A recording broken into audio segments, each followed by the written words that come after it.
ले जाए। धौलपुर से इस वक्त की बड़ी खबर आ रही है, जहां चंबल नदी में दर्दनाक हादसा हो गया है और जहां नदी में डूबने से 3 सगे भाइयों की मौत हो गई है। आपको बता दें कि चंबल नदी में नहाने के वक्त तीनों बच्चे डूब गए हैं और बताया जा रहा है कि अपनी नानी के घर एक कार्यक्रम में शामिल होने के लिए तीनों बच्चे आए थे। राजस्थान के धौलपुर के रहने वाले थे तीनों बच्चे और पूरे गाँव में मातम पसरा हुआ है, सन्नाटा छाया हुआ है। इस मामले में ज्यादा जानकारी के लिए हम जुड़ते हैं ग्वालियर से हमारे संभागीय हेड इमरान खान के साथ। इमरान, बताइए क्या है पूरा मामला।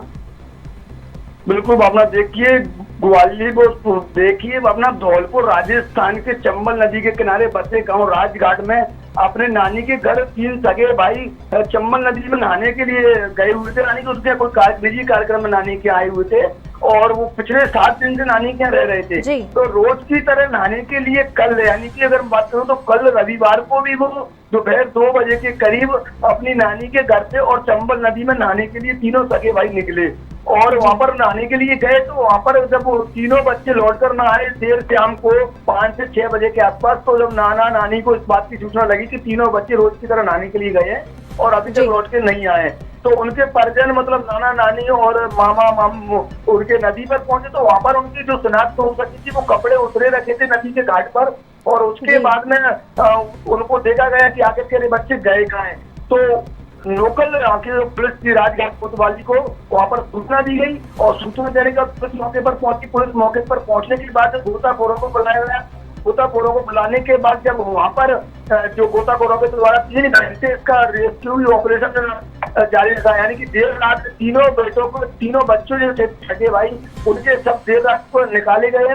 और वापस मैं बता दूं कि ये कोतवाली थाना प्रभारी जो अभी उनका बयान सामने आया है, आध्यात्मिक गौतम जो है राजस्थान के, उन्होंने बताया कि तीनों भाई जो थे बरपुरा निवासी खेमचंद के तीनों बेटे हैं, जिसका नाम मैं बता दूं रोहित 10 वर्ष, चिराग 8 वर्ष और काना 6 वर्ष। ये अपनी नानी के घर राजघाट गांव आए हुए थे। तीनों चंबल नदी में नहाने के लिए गए थे। तो रोज की तरह नहाने के लिए बात को तक तीनों बच्चे वापस घर आते हैं तो परिजनों की तलाश करने पर इन बच्चों को खोया जाता है। तो उसके बाद कपड़े चेक कर परिजनों ने पहचान की और बच्चों की नदी में डूबने की आशंका जताई थी।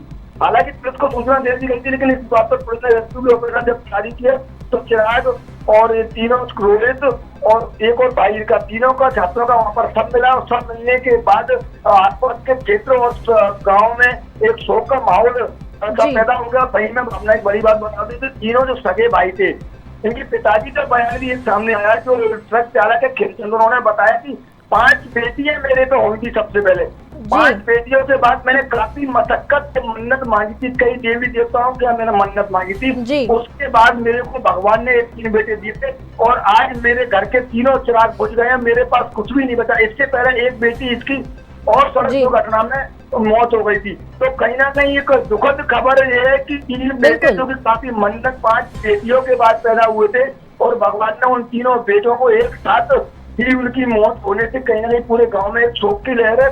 और अब आखिरकार माता पिता का रो कर बुरा हाल है और गांव में पूरा ग्रामीण क्षेत्र शोक की लहर में डूब गया है। आखिरकार ये घटना कहीं ना कहीं गांव के लिए और राजस्थान के लिए एक दुखद खबर सामने आई है। जी इमरान, देखा जाता है कि चंबल नदी एक बड़ी नदी कही जाती है, जहां पर गर्मी के वक्त तो खास तौर पर लोगों का जमावड़ा रहता है, लेकिन यहाँ पर देखने वाली बात यह कि कोई प्रत्यक्षदर्शी उस वक्त मौजूद नहीं था।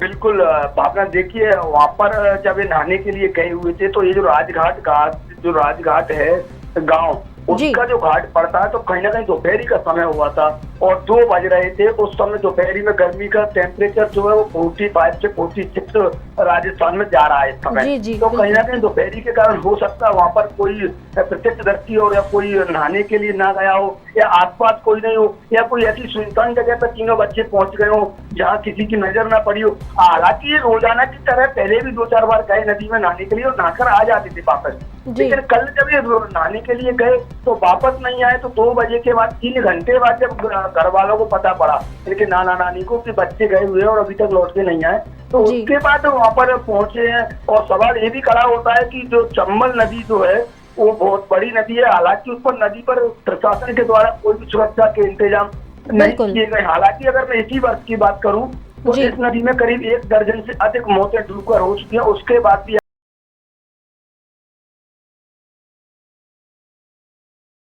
प्रशासन पर बड़ा सवाल खड़ा होता है। बिल्कुल। और इसी वक्त में करीब ये मान लीजिए भावना की 1 दर्जन से अधिक बच्चे और मतलब युवा या जो भी है वहाँ पर मौतें हो चुकी हैं। उसके बाद ही प्रशासन इस नदी की ओर जाने दे रहा है। और चंबल नदी के साथ साथ जो घाट राजघाट घाट है यहाँ पर खुला पड़ा हुआ है और गाँव का कोई भी व्यक्ति जाता है नहाने के लिए। इससे पहले भी इसी घाट पर और भी 2-3 मौतें और हो चुकी हैं। जी, जैसे कि आपने बताया कि 1 दर्जन से अधिक यहाँ पर मौतें हो चुकी है, लेकिन अब इस पूरे घटनाक्रम के बाद क्या कुछ प्रशासन का कहना है या क्या कुछ चीजें निकल के सामने आ रही है?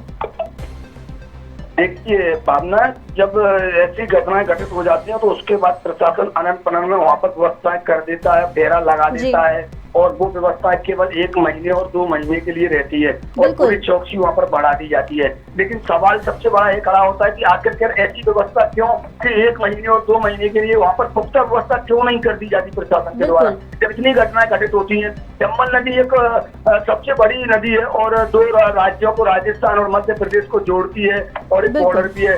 तो वहाँ पर पहले अगर मैं बात करूँ इसी चंबल नदी में पहले मुरैना यानी कि मुरैना उत्तर प्रदेश के जो 3-4 बच्चे थे वो मुरैना अपने रिश्तेदारों में आए थे और वो वहाँ पर नदी पार कर रहे थे। उस समय भी करीब 2-3 भाइयों की मौत हुई थी। तो आखिरकार प्रशासन चेतता क्यों नहीं है, कब चेतेगा? आखिरकार इन जानों का इन मौतों का जिम्मेदार कौन होगा? उस पिता पर क्या बीत रही होगी जिसने 5 बेटियों के बाद 3 बेटे पैदा हुए थे। काफी मन्नत मांगने के बाद 3 बेटे आए थे और प्रशासन अगर यहाँ पर व्यवस्था होती कोई नदी पर तो शायद ये 3 बच्चों की जान बच सकती थी भावना। बिल्कुल बिल्कुल। तो इस वक्त की बड़ी खबर थी धौलपुर चंबल नदी में दर्दनाक हादसे की। जानकारी के लिए आपका बहुत बहुत धन्यवाद इमरान।